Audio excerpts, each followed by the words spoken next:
Gunline, gunline, gunline. Fire mission coming down. I'm your host, Lopez, and you're listening to the On the Gunline podcast, where we shoot the shit like we did in the past out in the field or sometimes in the barracks. I don't know. Anyways, today I have a guest on here named Kreamer, specialist type one each. Fucking was served with me back in 277 FA out of Fort Carson, Colorado, while I was stationed there from 2011 till 2015. He hails from the great state of Louisiana, which was clowned on by one of my favorite comedians, fucking Tom Segura. And he made fun of Cajun folks, which was fucking hilarious. But I believe he's one of these Cajun folks as well, because I can barely understand what the fuck he's saying. But with that said, welcome, Kreamer. What's up, man? How you doing? Oh, doing good, Chief. Just like I said, a little wind blowing today, a little nip, but it's all good. It ain't Colorado cold, so I can deal with it. This is true. This is true. Fucking A, man. So glad to have you here on the podcast, man. You've been a great supporter. I appreciate that. I know you always hit me up on the sides and DMs, man, and it makes me feel good knowing that, you're getting something out of it, and and it's entertainment. So I appreciate you, man. So let's go on and pop a squat because it's about to get hot. You on the gun Oh, you line know now, baby. So go ahead and tell us about yourself, man. So, like you said, yeah, I'm from Louisiana, a little small town called Houma, Houma. Some people confuse it with Homer, which is like up north. Okay, I thought Which, it was Simpson, but go ahead. yeah, something like that. It's spelled like that. And yeah, man, what 32 now, going through a divorce. Mm, So that's always fun to go through. mm, First one, so first marriage, first divorce. Hey, it's all good. it So happened. yeah, staying back with mom and stepdad, doing that. I mean, what else? I joined the military. What 17? I was 17, getting ready to turn 8. I just turned 18 actually. I enlisted in February as a dep, and I went to basic June, July of that year, which was '07. Went to Fort Steele, home artillery, Mhm. king of battle, baby. Yes, sir. Uh, what I was with Fox 179 for basic. I had one of them weird experiences at basic. Well, before we get to basic, what got me to join the service though was I was getting in trouble here and there. I like to fight. I was Okay. one of them fighters. I didn't care if I got my ass whooped or not. I just like to fight. Mm, I was one of them hotheads. gotcha. Now, like we talk about with the podcast, I see everybody come on and talk about that artillery video they see. I didn't get to see that. Oh, word. So the recruiter I had was an E5 gunner for artillery Mm, as a section on a section. yeah. And the videos I got to see was his own personal videos of the gun line. Orale. Okay. So So, that got me interested off the rip in military in the army. And I was sitting there like, well, I don't want to go to combat. Like, I don't want to be a frontline infantry guy, but I don't want to sit back and push paper. He right, said, right. man, I got a job for you. And he showed me the video, his personal videos. And I'm like, yeah, I want that job. Good shit. So that's what got me to do 13 Bravo because he was on a Paladin, Okay. which I never worked on. I got to work on a 777s and AIT. That was my gun at AIT, and then from there it was just 119ers. What year did you join? Fox 179 for basic and AIT. I can't remember if it was Delta, but I don't remember the What year did you numbers. join the army for? What year did you join? Oh, '07. Oh, 07. Damn. Yeah. Right on, right on. So you knew you were going to go to war anyway. So Oh, what, we was going. There was no joke. what unit you go to when you finish basic? So I finished basic in AIT. My orders came down for the 101st. Hmm. So I got to go to Campbell. Rockasans, right? Always third brigade. Man, y'all Rock get to the shit on. Everybody shits on Rockasans. top. Hey, that's a good reason to though. There's a real good reason to though, Why is that? because the rocket sign ain't nothing to fuck with. I remember we used to get in fights in the barracks with other units. Other units would come to our barracks to start some shit. And we would mold their ass. Hmm. And it's like Campbell was and for anybody out there that's from Carson, please leaderships, all that. This is no disrespect to any of them. Please, nobody take no heat. But Campbell was a whole different breed of soldier from Carson. How's that? Well, Campbell, like I remember one weekend there was a guy from the cav unit coming to our barracks to start shit, and he picked the wrong barracks to start shit with because it wasn't just artillery that stayed in the barracks; it was infantry, mortars, it was the whole third brigade. Okay. So when he come to pick a fight with one unit, he was picking a fight with the brigade. Yeah. So he would get his ass mauled out right there in the barracks by the whole brigade. Damn. And the MPs would show up, be like, well, who started it? And everybody point the fingers, hey, that dude. Wow, a bunch of snitches. Yeah, pretty much Shit. like we're gonna cover each other's ass. I got He you. gonna get his ass ringed. And I know when I got to Carson, like the soldier dynamic with that changed a little bit. It wasn't like it was more like everybody was kind of you had your little how you said before, like your little cliques, like you had guys that would get together, Yeah. but it wasn't like everybody was together. Okay. You So, know, how long were you in Campbell for? what 4 years? Yeah, 4 years. 4 years in Campbell. 2 deployments with them. I went to Iraq. My first deployment with them. That's when we was talking about with Major General Lynch with Third ID. That's why I So support that Third ID. there you go. There you go. Right on Rock of the Marn. Rock. Oh, always top of the rock. There you go. So fucking wait. So you went. What year did you go to Iraq? The end of 07. Into '07. So was that for the surge or no? No. I don't remember that was with the surge or not. How many months did you do? 15. Yeah. So that was during the surge. Then damn. Where were you Yeah. at? All right. So we were south of Baghdad with I was stationed in Lutafia for the first 10 months there, and then we moved to Mahmadiyah for the last 5 months. They were firing out of Mamadia because I know there were some guys up there Oh from Third yeah. ID. What unit were you attached to?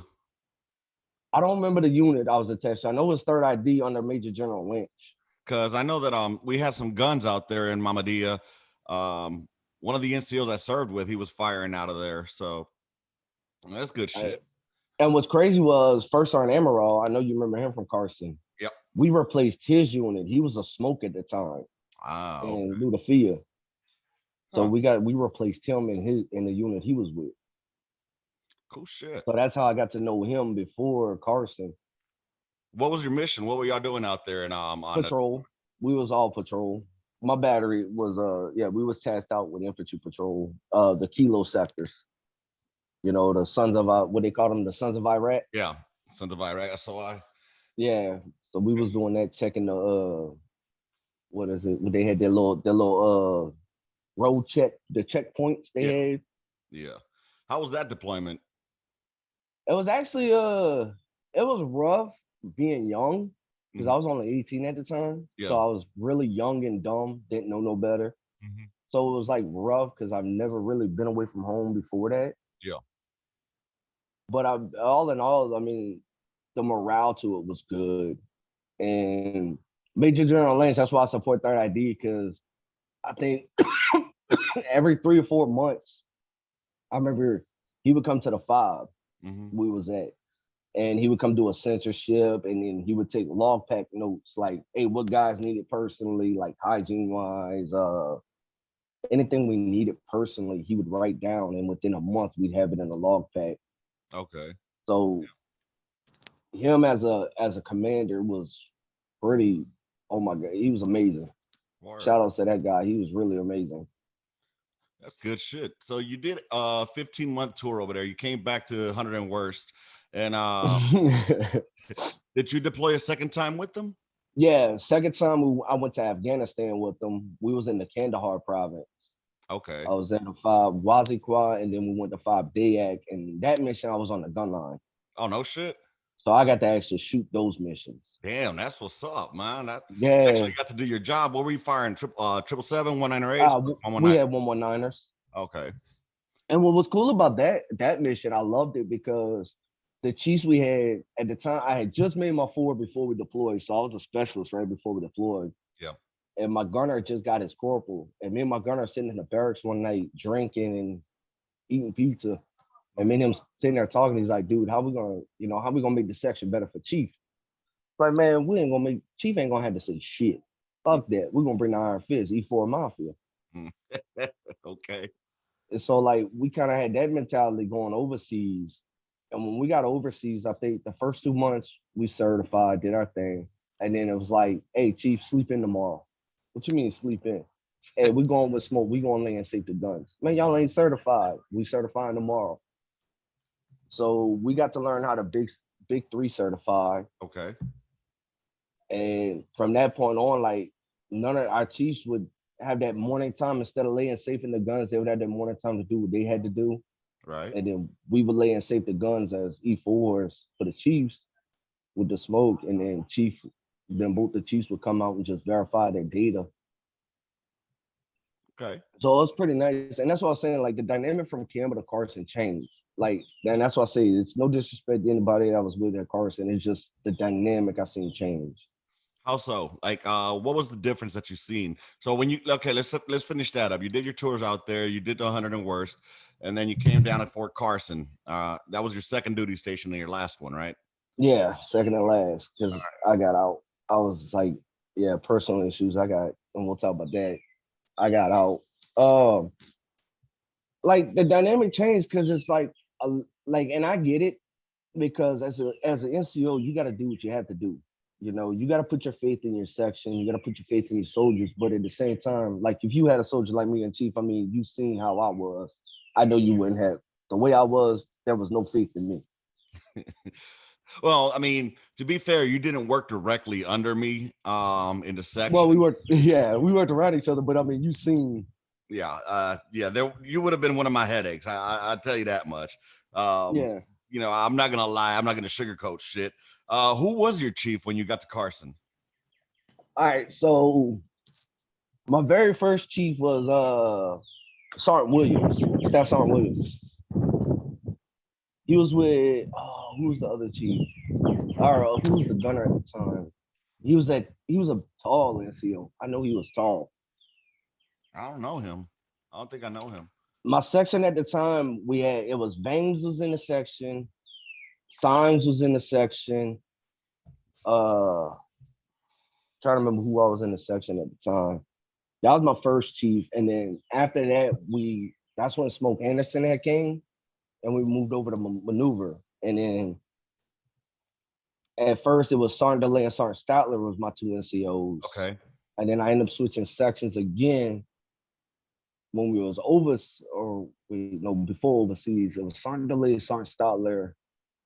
I'm trying to remember. I don't remember who my chief was after that, but I know when we got overseas, when we got to after Torquay Gate, the second station we was at, we had that what we called the draft pick, Okay. where we mixed up the sections, and then that's when Sergeant Medina became my section chief. Okay. He And was my final section chief. that was when we are doing the Gamberry mission, right? Yeah, that's what it was. Ganberry D30s. Yep. Okay. Yeah. So fucking what were the differences that you saw between the NCOs when you were in Carson versus the ones that you had in Campbell. first? Mm-hmm. Like with the NCOs, and like I said, I get it. As an NCO, you have to do what you have to do. You're a leader. You're taking orders from a bigger boss than me. You're taking orders from a bigger boss than yourself. Right, right. But some of the dynamics that changed was some NCOs just didn't give a fuck about their soldiers. Okay. You know, like you and Sergeant Medina's always say, take care of Joe, Joe take care of you. Mm-hmm. Your section is gonna make or break you. Right. I'm not gonna say their name, and it's no hard feelings to them, but I remember one of the NCOs at Carson prided themselves on chapter and soldiers. And I'm sitting here like, yo, what the fuck? Right. Why pride yourself on chaptering on soldiers when you should be priding yourself on who can you retain? Right. You know, if I'm a headache, like if I'd have been your soldier and I'm a headache, right? Would it look better for you to chapter that person, or would it look better for you as an NCO if you can get through to that soldier and get them back on that steady? Right. Well, to be fair, I mean, and I don't know who you're Right. talking about to be honest, but he was probably a shitty NCO. I don't know, but fucking it all depends on how the soldier is adjusting to the leadership, because there's only so many times that a motherfucker could you know, try to get you right. And Right. and it just becomes like a fucking, okay, you know what? Done tried, and this motherfucker just ain't getting right. So maybe it's time for the person to go. I'll give you a prime fucking example. Brown. Brown, I'll give you another one. I'll call that bitch out on the gun line any day of the week. And that Sauce was bitch ass. I don't remember him. I probably Man, yeah, you remember him. He's the one that beat his wife. damn. Yeah. Damn. So I mean, because Brown, for example, just couldn't get right, and there were times where he looked like he was trying to make a fucking change, but his little fat ass didn't want to fucking change, and that was it, man. I mean, you can only Right. fucking lead a horse to water so many times, and then try to force him to drink eventually. But Well, that was also like I said, and I'll talk about myself any day of the week. I mean, I'll tell anybody straight up, yeah, I ain't no perfect. I wasn't no perfect soldier. I wasn't no high speed, this.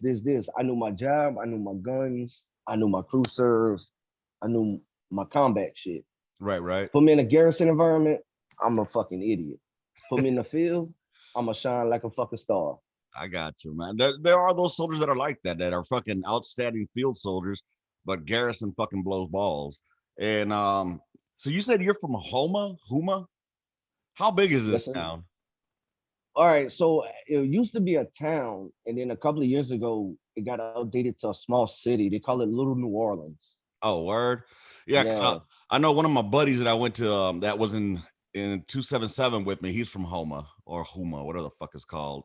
So Oh shit, I I don't might know. end up knowing them. We Uh, all know each other around here, related anyway. I don't know. Last name is Knockin. So Oh, Nakan? I know too many of them. damn, is that like a Smith last name? Hmm. Everybody's last name is the same. So like down here, it's Nakan, Oquans, Odemons, Labos, Lirex. Like yeah, it's one of those popular names down here. Motherfucking French motherfuckers, man. God damn. Y'all Cajun are fucking weird, bro.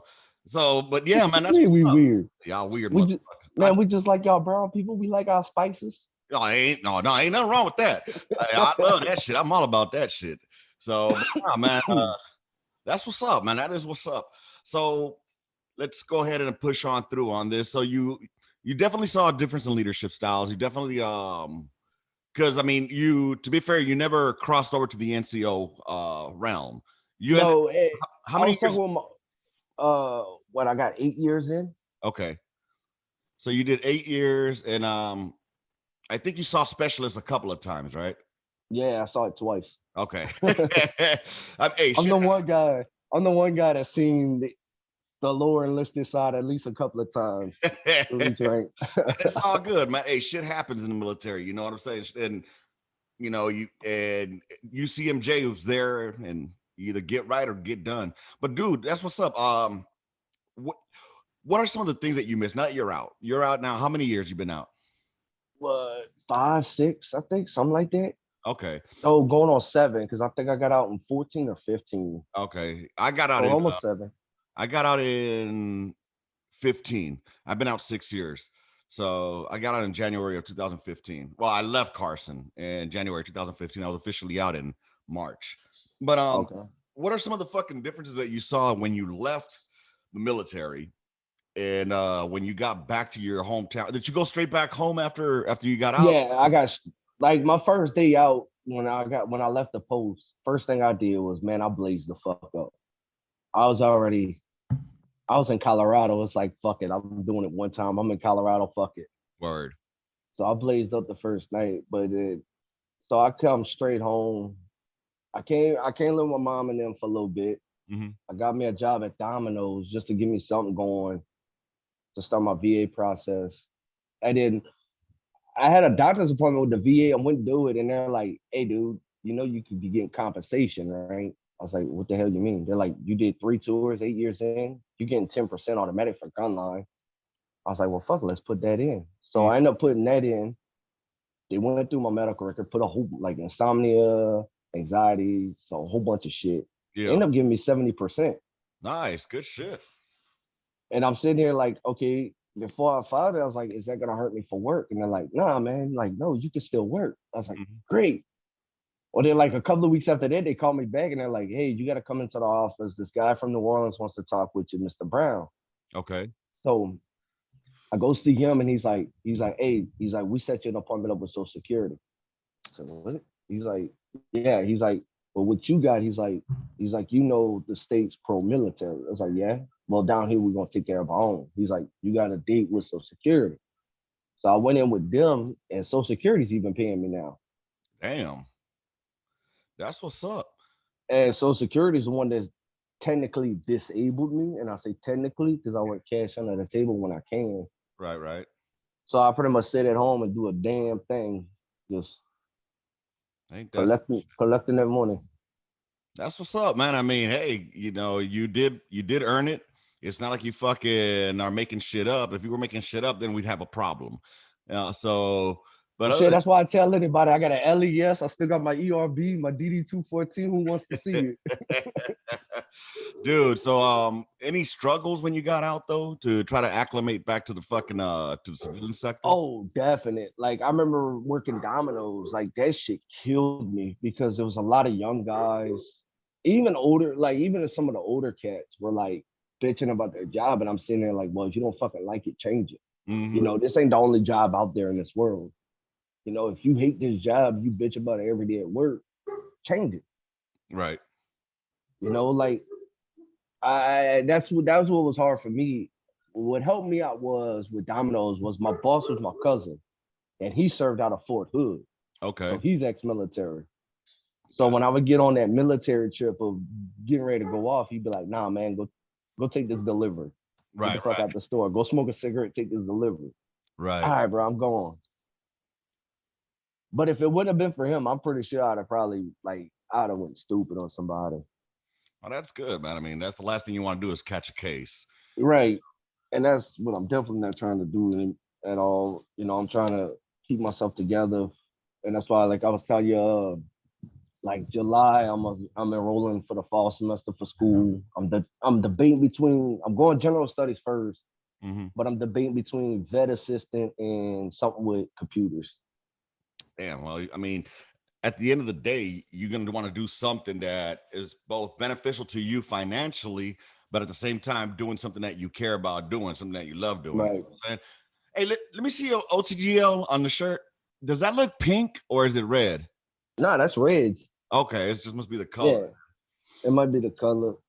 Yeah, Um, And I've had people ask me, like, man, you collecting, Social Security pensions. Like, why are you going back to school? Well, what if that doesn't fall through? What if, the government decides, hey, we're going to take that from you? What's my fallback plan?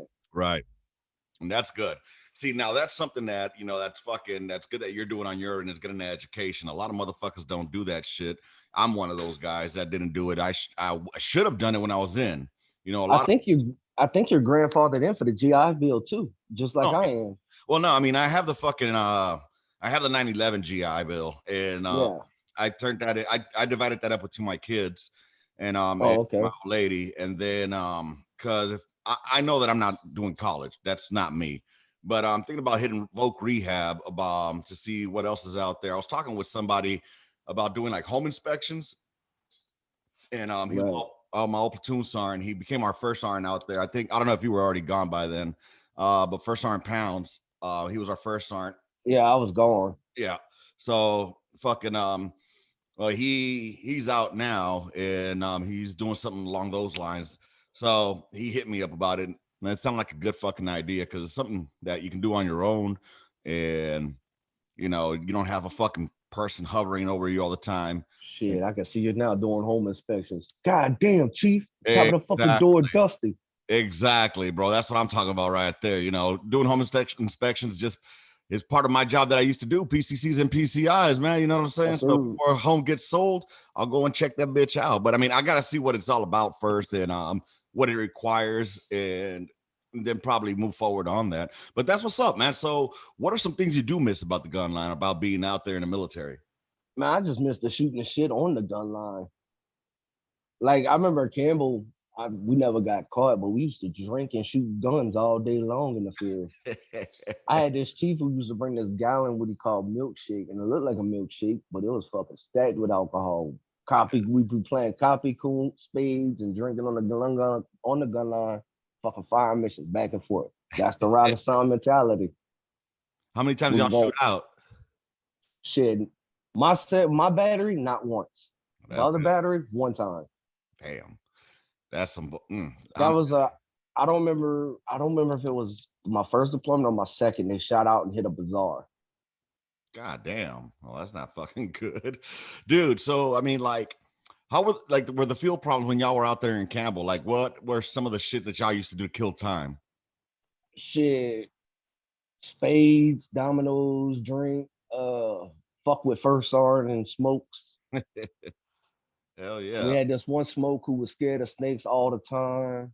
He hated snakes, so he would always call one soldier from Advon to go escort him through the field of tall grass.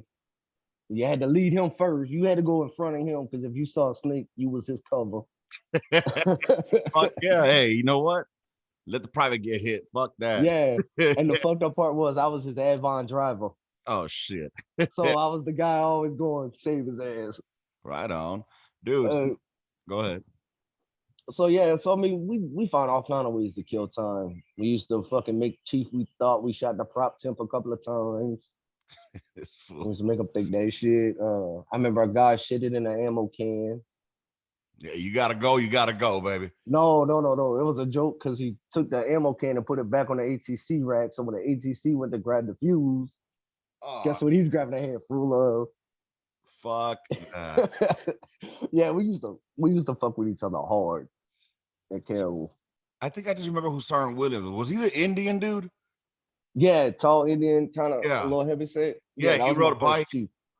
Yeah. Yeah, it took me a second to start thinking of who that was. Really I calm. think Sergeant Cabrales was the E5 at the time with him. Oh, no shit. Okay. Yeah. Yeah, it was Sergeant Cabrales. Fucking Sergeant Williams Cabrales. was my chief. That motherfucker just made first sergeant. He's coming down here Shit. good. I'm glad he made it. He's a good NCO. He Yeah, was he a good was. one.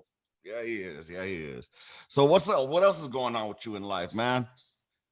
Shit, man, I just got me an apartment. Well, I'm moving in beginning of May, so I ain't gonna be a mom in them for too long. I told them give me 6 months, and 2 months later, they're like, "You moving out already?" Yeah, I ain't staying around long. Shit, are you staying there in Houma? Mm-hmm. Okay. What is Yeah, there to do out there, dude? What is this frog gigging bullshit that I hear about that y'all do out there in Louisiana? man, they call it frog gigging. We just call it frogging. Yeah, that's what he called it. My boy A Bear, he's from out All there you in need, Louisiana. all you need is a fucking spotlight and a boat. That's it. You got a guy on the front deck with a spotlight, or no, you got the driver with the spotlight. You got a guy on the front deck laying down. Spotlight hits the frog. Guy on the front deck, grab the frog, throw him in the ice chest. This motherfucker done got Cajun on me on a heartbeat. All I heard was something about a spotlight, and that's it. So the guy who's driving the boat's got a spotlight, and he's looking for the eyes. And there's 3 colors of eyes you're looking for. There's yellow, red, and white. Don't fuck with the red eyes because you're gonna get a gate on your ass. Mm. Yellow is your frogs. Okay. So you're looking for the yellow tint in the eye, like just kind of like a deer. So is this shit y'all do for fun, or I mean, y'all eat Oh, the yeah, motherfuckers? that's good eating. What you do, we cut the legs off, fried frog legs. It's good. It's actually good eating. Yeah, how big are these motherfucking frogs? Shit depends. And you can go anywhere from a couple of inches to almost 7, 8 inches. God, They get huge. They get pretty big. So we do that. We duck hunt, we deer hunt, fishing, shrimping, crabbing. You name it, we can all do right, Bubba Gump. it. Yeah, pretty much. You Hell, name it, we could do it. fucking A, dude. Did any of the experiences that you had while you were in the military though, have they helped you out at all since you've been out? Yeah, definite. Yeah, a good bit of it, like patience. A lot of hurry up and waiting, Oh yeah. especially at doctor's office or any kind of appointments. It's like, man, it's just the nature of the beast. Just sit down, shut the hell up, and just wait. Yeah, that's pretty much it right there, man. That's pretty much it right there. It helped me too with my niece, like with my mom, with my nieces and my nephews. Like, with kids, like at first it's like it was like, oh, go, but then it's also like, man, you gotta tone it back some because these are still kids. These ain't grown adults. Right. So it's like that was a little trouble, like trying to find that balance in between the two. Okay. Good shit. Like when knowing to be a hard ass and when to be, that soft hearted person. And that's what I say, you know, with the NCOs I've had, Mm-hmm. what was it though? And that's why I say, like, it was no hard feelings against the guys at Carson or Campbell or anything like that. It's like I understand, you gotta know when to be a hard ass and you gotta know when to be, soft hearted, as I say, compassionate. Yeah. You're right on that. You're right on that. Yeah, at the end of the day, we are in the military, but we still got to take care of y'all because whether y'all grown folks or not, you guys still make some dumbass decisions, Yeah. and we try to guide y'all, and from our experiences, you know what I mean? And I think a lot of NCOs, I think there were some NCOs that got pushed through a bit too fast, and Yeah. they And came up it's, under other shitty NCOs.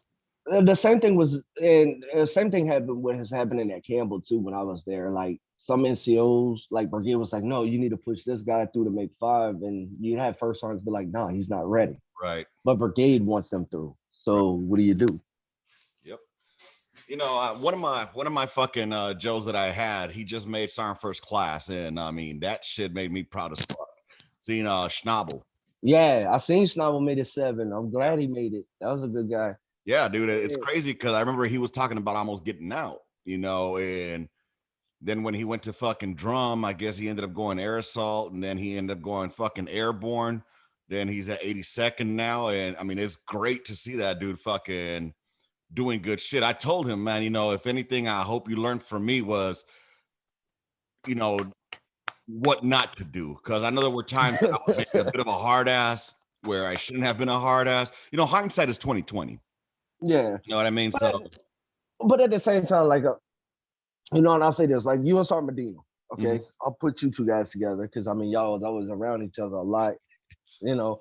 But, I mean, I can speak on with y'all being around each other, I mean, especially with Sergeant Medina being my chief, you being his boy around him.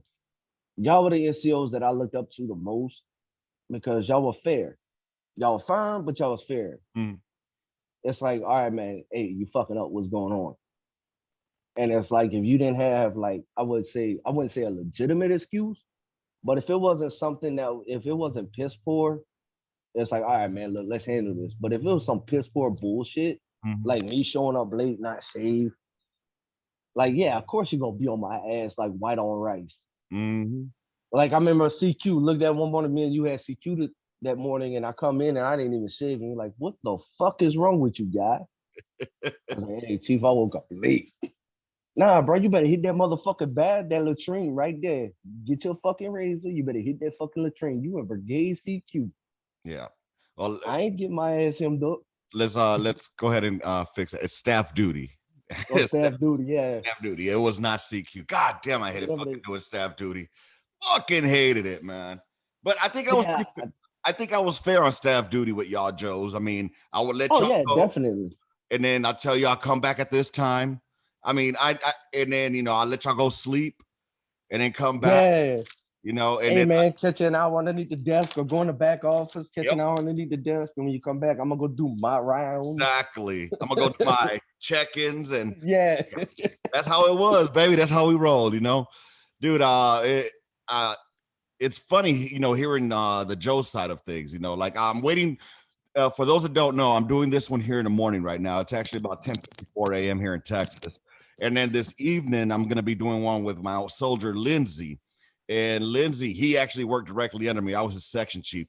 I can't wait to hear what kind of shit he's going to say about me. Yeah, you know what I mean? Because like I said, hey, you know what? I can dish it, so I can take it. You know what I'm saying? So if there was any ever asshole moments or anything that you remember of me being an asshole, call me out on it. I'm thick-skinned, baby. I was not perfect in any fucking way. So I mean, I don't remember, like, you and Summer Medina, I don't remember any really, like, assholeless moments. I remember those moments, like, where you be on my ass, like I was saying, with the CQ stuff, and I'll be like, man, what the fuck, bro? I'm on my way out the fucking door already. What the fuck you give me an asshole for now? hey, I'm already on my way out the fucking door. Like, I done set my bed to get kicked the fuck out. So Hey, you still in when you wearing that uniform, you still in Yeah, there. right.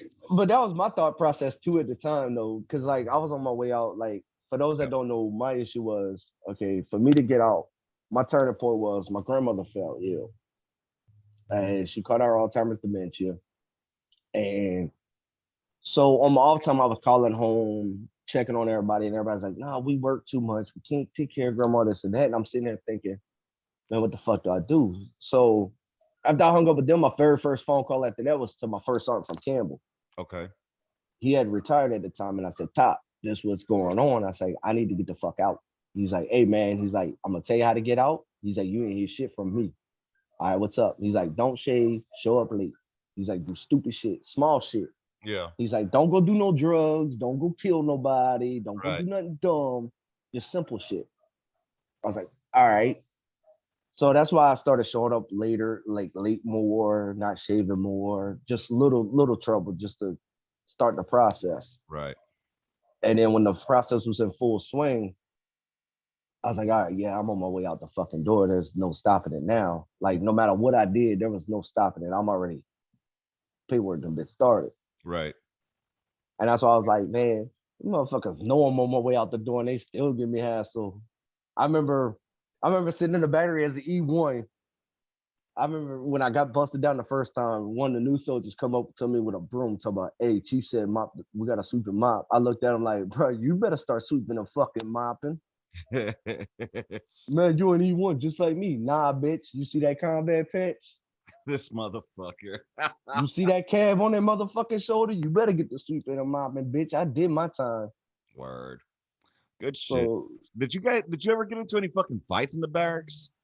no, I never get. Well, with civilians, yeah. With a civilian once, but with soldiers, no. Okay. And that's why I But say, like, Sauceman had that one dude come by. He was the guy. He was the one that stabbed that dude in the barracks. this sounds familiar, dude, but Yeah. my honest So my memory is fucking it's shitty, bro. so my paperwork started. I get my wisdom teeth pulled, and they give me Percocets. So I'm doping up on Percocets. Like I was popping pills crazy. Like Mhm. I was just not giving a fuck. Well, Sauceman ends up coming to my room with some chick he had met that was a stripper or whatever. And I guess he was talking shit to her ex or whatever. Okay. But the dude ended up showing up to the barracks, and him and Sauceman get into it. And his partner was sitting at the door, and he's like, me and this dude looking at each other like, "Hey, bro, you jumping in?" I was like, "Fuck no, they two men, they can handle it their fucking selves. You jump in, I'm gonna clock your fucking ass, dope." Mm-hmm. So we sitting at the door watching these two motherfuckers go at it. Next thing you know, the dude's walking out, and he's got this gash in his, I guess, insides are starting to come out. Sauceman end up stabbing his ass. I think I remember this now. Damn. Well, I mean, I ain't mad at Sauceman. You in my house, man. You trying to fight me? I'm gonna fucking stab you. I can't be mad. My thing is though, the dude's in there, y'all one on one. Ain't nobody jumping in because I'm standing right there Yeah. at the door. The dude and his little partner done said he ain't jumping in. It's a one on one fight. Yeah. Ain't no reason for us to jump in. Y'all grown men, handle it one on one. What the fuck True. you gotta? What the fuck you gotta stab the dude for? All True. right, well fuck it. You did it. You got the repercussions. Yeah. You're right. So who was your roommate when you were out there in Carson? Uh, my first roommate, I don't remember his name. I don't remember his name. He was a medic. But he ended up either I think he PCS'd or he got out. And then all my roommates were all from Alpha Battery. I never had a Bravo guy with me. Oh, okay. I had all every new roommate was from fucking Alpha. So who, in your opinion, was the most asshole NCO? Like, if you could throw hands with one of the NCOs, who would it have been? Straight up, Yeah. Eunice, Camo, Eunice? Eunice, Muniziz, some shit like that. He was the Camo NCO, Muniz? something like that. Yeah, he'd probably be the one. Tall white dude, I think it was. No, I think he was Latin American in descent. Really? I don't Yeah. I don't remember him. Me and him was on CQ. I come in 9 o'clock in the morning. Now I'm early. This is one of those days I was on time. Mm. Okay, and he didn't show up until like 5 or 6 that night, that Oh afternoon. shit! What the fuck?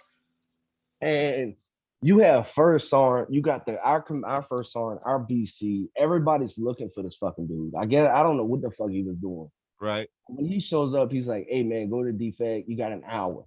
Okay, 1,700 on post from where we was at with 277. You ain't making it to the defect and back in no hour. Right. I'm sorry to tell you. Well, when I got back for being 10 minutes late, instead of giving me like, "Hey, what happened?" Hey, I got held up with traffic, with the line and the defect, stuff like that. No, he wanted to get stupid.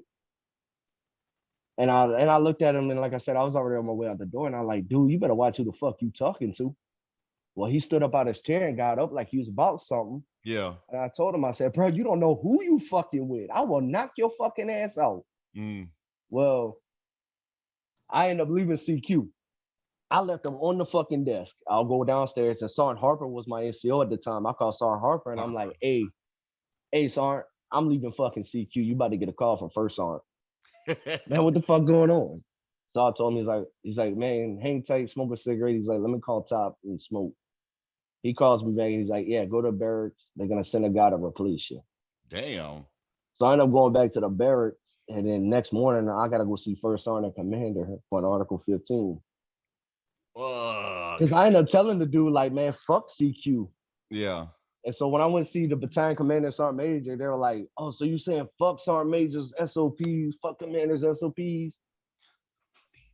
Was And he I our wanted to, battery or was he like headquarters? no, he was our battery. Oh, he was our battery.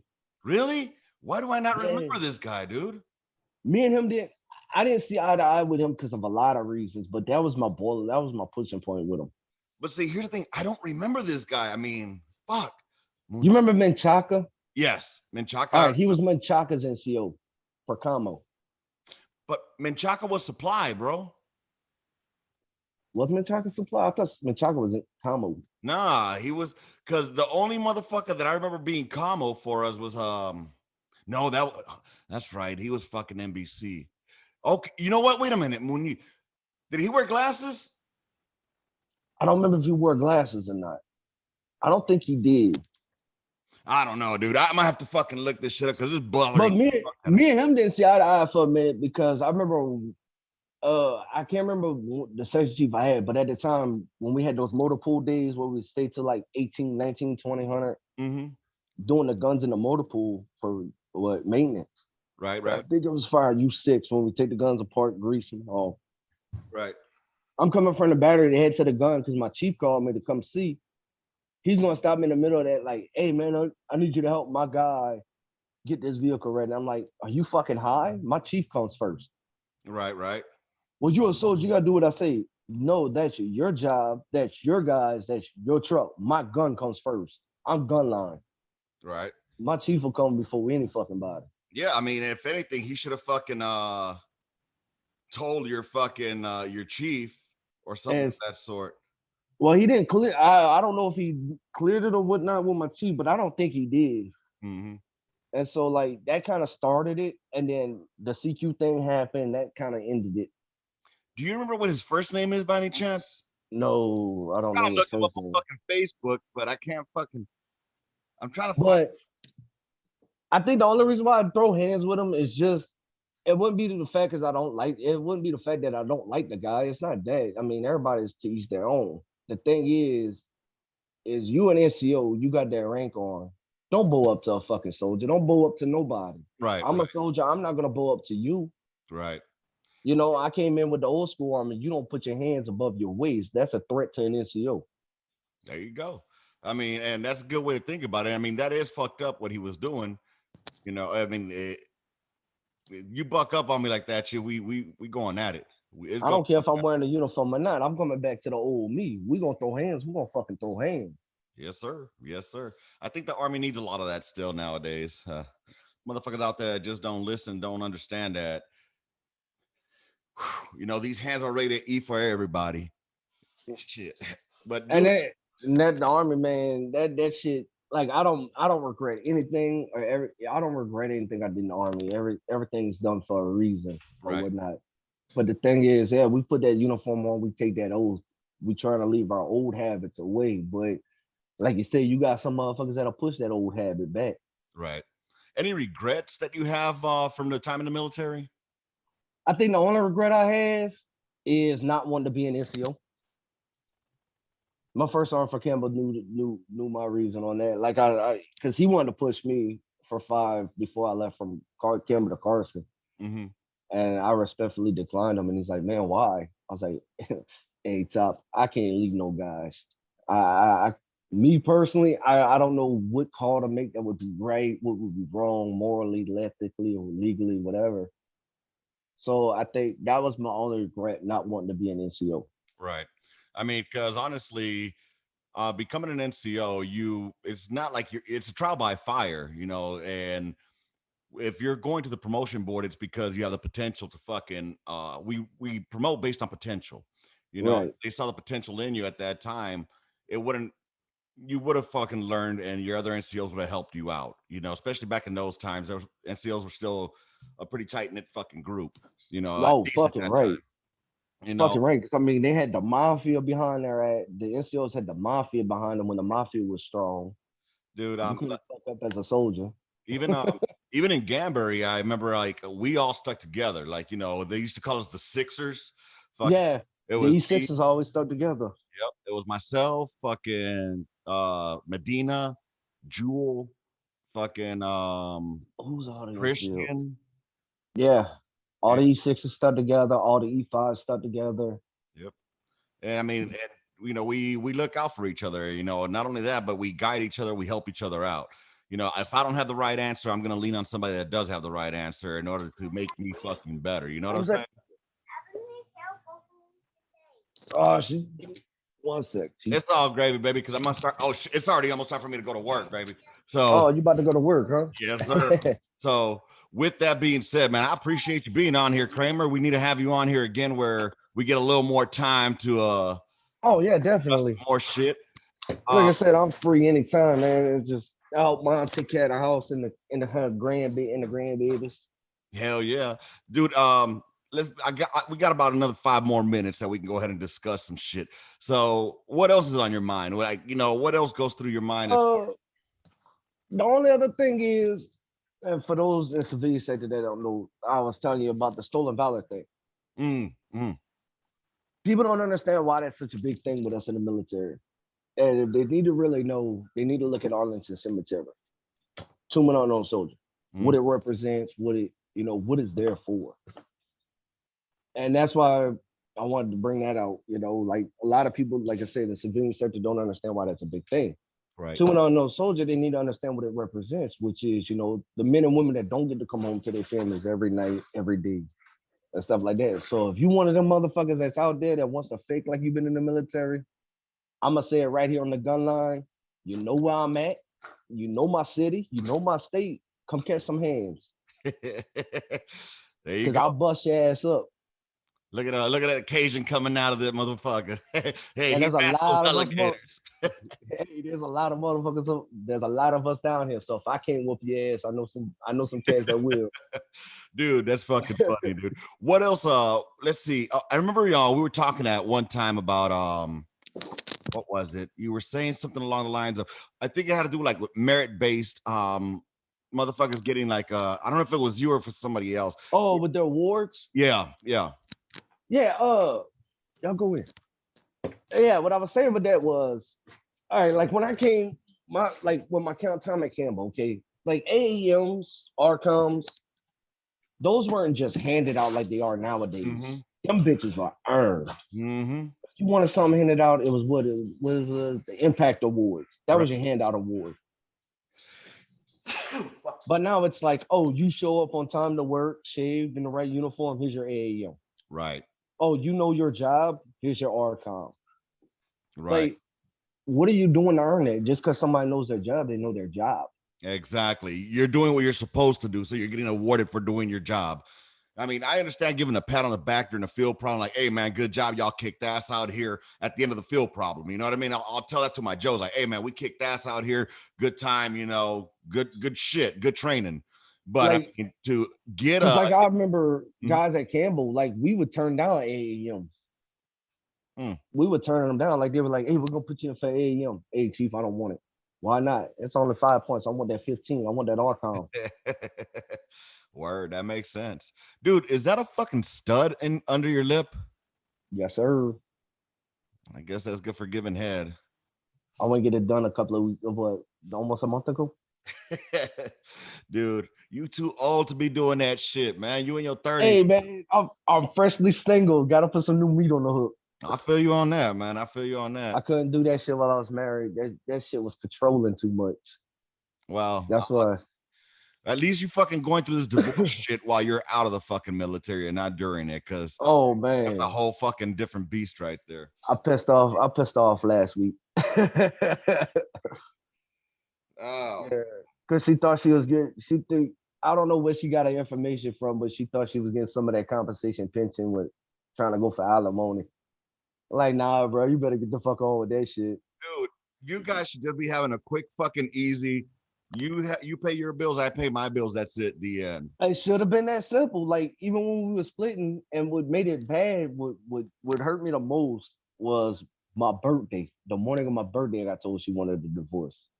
Damn. Not a happy birthday, not a good morning. Like, hey, get up, I want a divorce. Okay, you want a divorce? I'm not gonna hold you from being happy. Fine, we'll get it. And then it was supposed to be mutual, but she's trying to turn it ugly. But I play ball game the same way, fire with fire. God damn, man. Well, hopefully that shit works out well. You'll be, you Oh know, yeah, when is your divorce final? shit, we ain't even filed yet. She wants to wait till June to file, and I'm trying to tell her is like, why we can lie a little bit to the court and say we've been separated 6 months. We ain't got no kids together. We got nothing together. There's This should no be an reason easy. y'all should, dude. When I got my divorce, I went to divorcewriter.com and wrote my shit up in there, and then just fucking had her sign, I signed, the end. You know what I'm saying? Y'all ain't got no Right. houses, y'all ain't got no kids, and this alimony. How the fuck is she gonna get out? How long were y'all married for? Like a year and like 2 months, Yeah, fuck. 2 3 months. Yeah, that's what I'm saying. Like I'm sitting here. That's what I'm saying. I scratch my head. Like, what the hell? She trying to go for alimony. It's like, wait, we ain't got no kids together. Not only that, is she capable of working? Yeah, she's working now. Was she working during y'all time that y'all were married? Oh yeah, I made her go get a job.